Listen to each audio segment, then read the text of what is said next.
fist bump for everybody that got high Saturday night.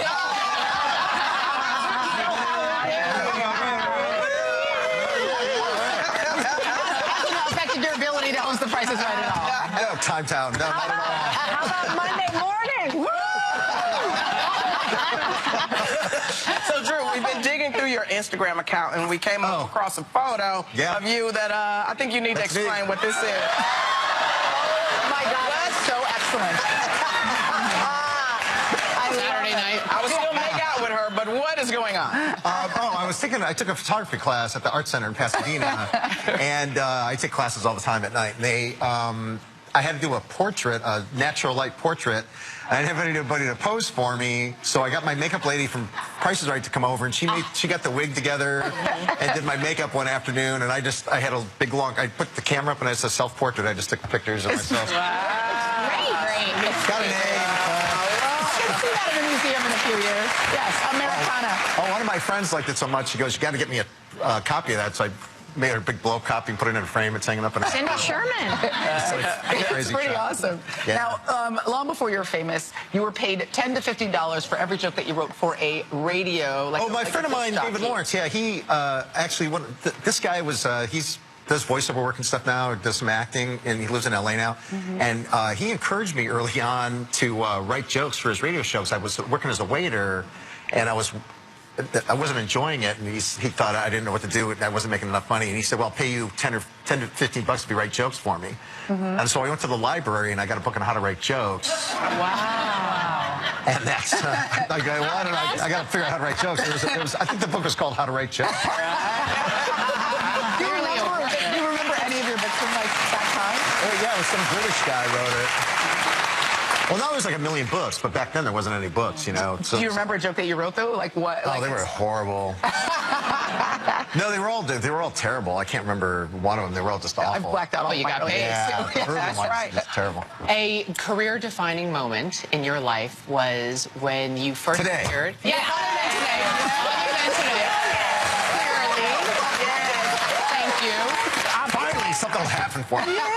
It was this and going on the Tonight Show with Johnny Carson. Yes. The first time you appeared, he actually invited you to sit on the couch. Yes.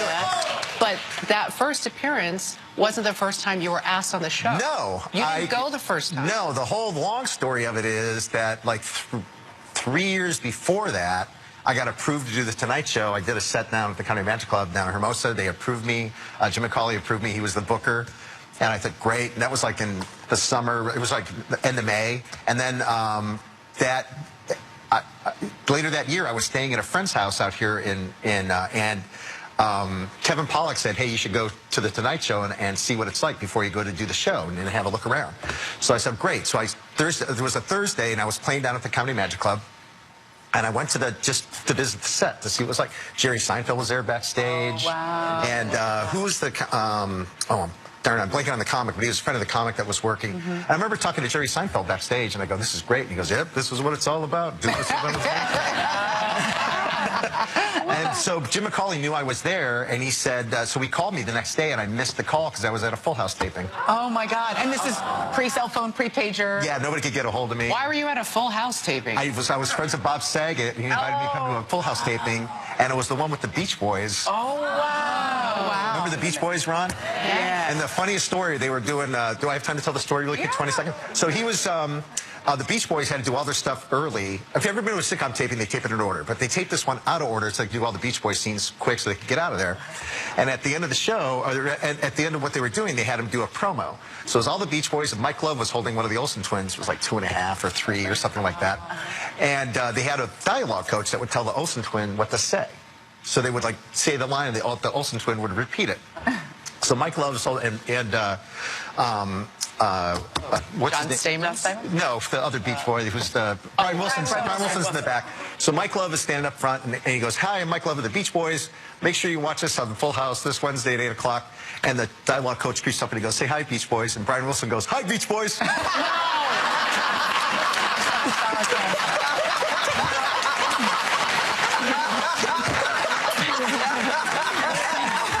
And everybody laughed, like, then they went, ooh, like that. We want to make sure we talk about what you're doing on The Price is Right, which, by the way... Why bother? running game show in history. Well, because of Bob. Well, you're part of it now. Well, yeah, Bob. Kept it Thanks for going. the 35 years, Bob. Whatever. Just tag along. Don't say anything. Now, you guys are doing, I just want to make sure I get this right, the Price is Right Socially Awesome Week. Yeah, it's like a promotional week where we do a lot of stuff online. People live tweet during the show. We do push Instagram and stuff. It's stuff we should do all season. We just do it a lot this week. You never know. That's right. Yeah. Well, we're going to play The Price is Right when we come right back. Don't go away.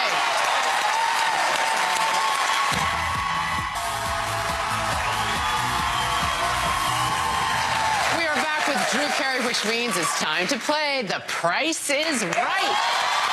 Since all this week is The Price is Right Socially Awesome Week, we want to do something awesome ourselves. We are going to give one of our audience members a chance to win a great prize by playing a game straight from The Price is Right.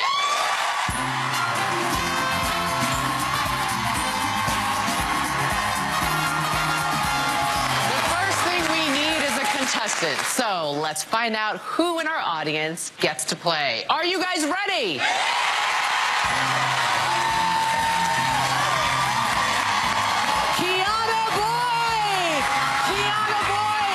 Kiana Boyd, come on down, Kiana. You are the lucky contestant on The Price is Right, right here at the top.